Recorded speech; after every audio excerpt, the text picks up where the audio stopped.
¿Alguna vez te detuviste a pensar, así, en medio de la vorágine del día a día, si lo que estás buscando es realmente tuyo o es simplemente un eco? Te lo pregunto de verdad, con el corazón en la mano y el mate de por medio, porque la mayoría de nosotros caminamos por la vida como si estuviéramos cumpliendo un contrato que nunca firmamos. Vivimos para satisfacer una mirada, para llenar un vacío que ni siquiera es nuestro.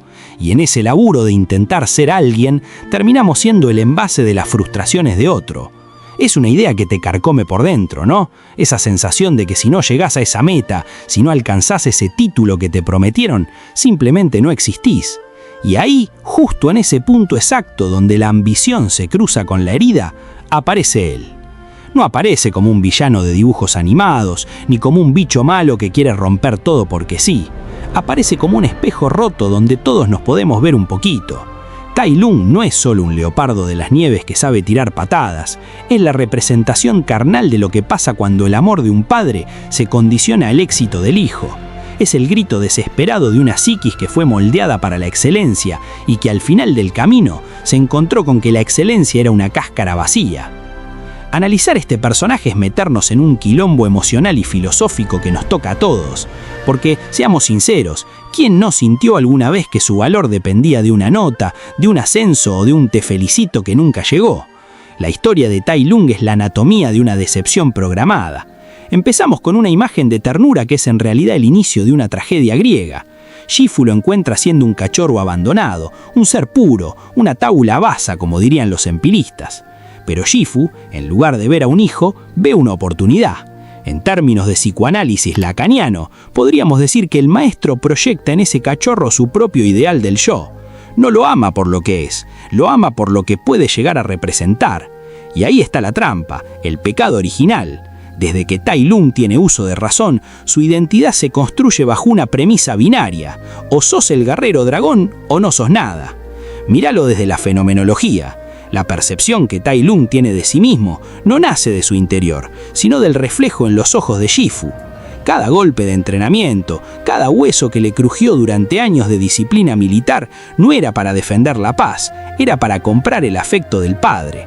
Freud hablaba de cómo el superyo se vuelve un tirano cuando los mandatos externos son demasiado rígidos. Para este pibe, el entrenamiento no fue un camino de autosuperación, fue una alienación. Se convirtió en una máquina de rendimiento.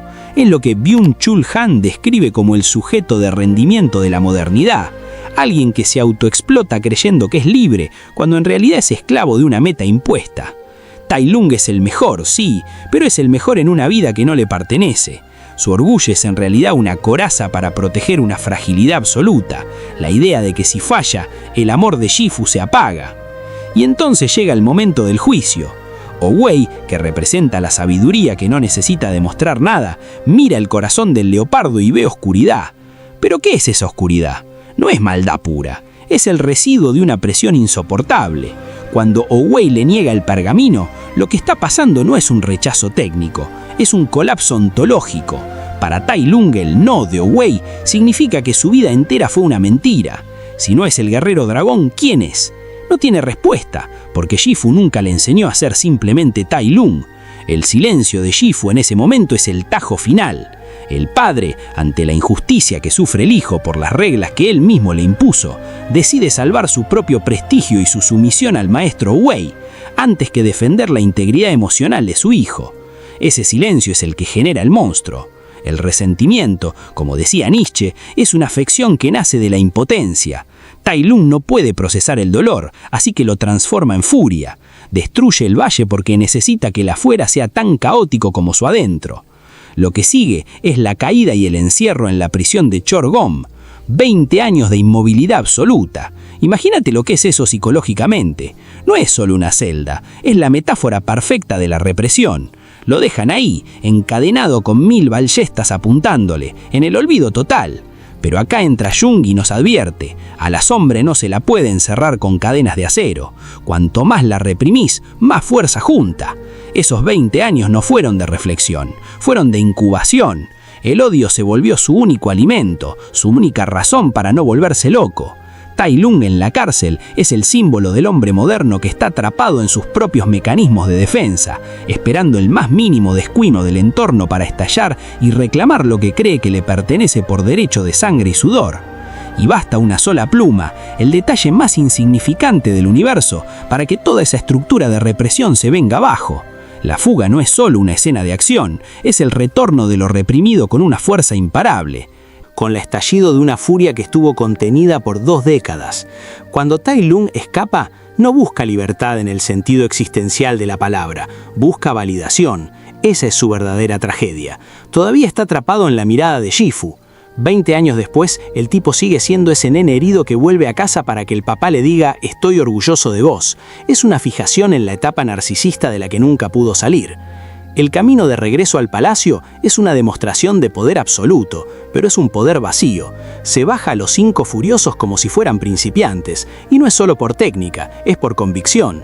Él es el producto perfecto de la meritocracia llevada al extremo. Los 5 furiosos tienen una vida, tienen un equilibrio. Tai Lung no tiene nada más que su obsesión, y una persona que no tiene nada que perder es la fuerza más peligrosa que existe. El enfrentamiento con Shifu es quizás una de las escenas más potentes del cine de animación, porque es una sesión de terapia a los gritos. Tai Lung no pelea con un maestro, reclama a un padre.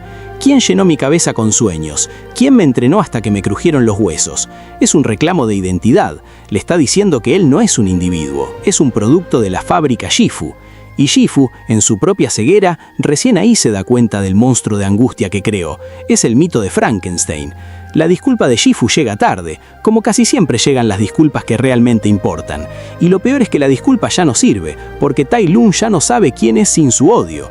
El odio se convirtió en su andamiaje. Si suelta el odio, se desarma. Es la tragedia del resentido. Necesita al opresor para justificar su propia existencia.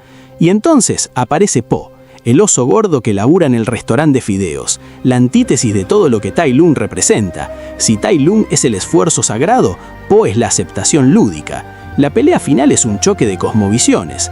Tai Lung no puede entender cómo este tipo, que no tiene cicatrices ni traumas de entrenamiento, puede ser el elegido. Es una cachetada a su meritocracia. Yo laburé, yo sufrí. ¿Cómo puede ser que este gordo tenga lo que yo no tengo? Es el choque entre el ser y el hacer. Y cuando finalmente abren el pergamino y ven que no hay nada, que es solo un espejo, bueno, ahí se termina de romper todo. Para Po, el espejo es una liberación, la respuesta sos vos, pero para Tai Lung, el espejo es la condena final. Mirar al espejo y verse a sí mismo es encontrarse con el vacío que siempre intentó llenar con títulos. No puede soportar la idea de que no hay un secreto externo, de que todo su sacrificio fue por nada, o mejor dicho, de que el secreto era algo que él ya tenía pero que mató en el gimnasio, su propia esencia. La derrota de Tai Lung con la llave dictilar de Wuxi es casi un acto de misericordia, pero lo que nos queda a nosotros es la pregunta incómoda. ¿Cuántas veces somos Tai Lung? ¿Cuántas veces estamos corriendo detrás de un pergamino que cuando lo abramos no va a tener nada escrito? Vivimos en una sociedad que nos quema la cabeza con que tenemos que ser los mejores, con que el éxito es la única forma de ser dignos. Tai Lung es el recordatorio de que el talento sin compasión, especialmente hacia uno mismo, es una cárcel más dura que la de Shorgom. Es el recordatorio de que el mandato ajeno puede ser un motor, pero si no aprendes a pagarlo a tiempo, te termina estrellando contra la pared de la realidad. Al final, el villano no era el leopardo, era la idea de que para ser alguien hay que dejar de ser uno mismo. Es fuerte pensar que el tipo se pasó la vida entera esperando un papelito para sentirse completo. Es la gran estafa de la condición humana, creer que la completitud viene de afuera, de un diploma o de un ascenso. Tai Lung es la anatomía del vacío porque su estructura interna era un andamiaje de expectativas ajenas. Voló demasiado cerca del sol de la aprobación y se le derritieron las alas de la identidad. La moraleja es que el verdadero poder es el de aceptarse con todas las luces y todas las sombras, sin necesidad de que un pergamino nos diga que valemos la pena. No seas un Tai Lung en tu propia vida. No te pases 20 años encadenado a una expectativa que no es tuya. Abrí tu propio pergamino hoy, mírate al espejo y trata de que lo que veas sea suficiente. Porque al final del día, cuando las luces se apagan, lo único que te queda sos vos. Y si no te llevas bien con ese que ves en el espejo, no hay técnica de lucha en el mundo que te pueda salvar del vacío. Si te gustó este viaje por la mente de este personajazo, pégale una suscripta al canal y déjame un buen like, que no te cuesta nada y a mí me ayuda una banda. Y tírame en los comentarios, ¿de qué otro personaje de serie o película querés que hablemos en el próximo video? Nos vemos en la próxima. Un abrazo.